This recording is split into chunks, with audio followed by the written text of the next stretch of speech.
here we go. There's the tank. There's the plastics.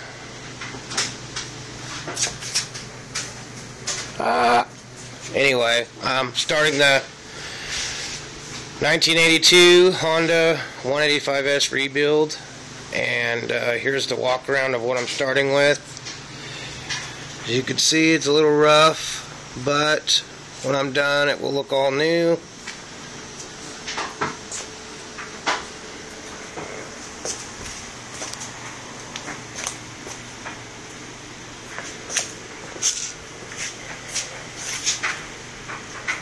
Any help would definitely be appreciated if you guys got the time to post it.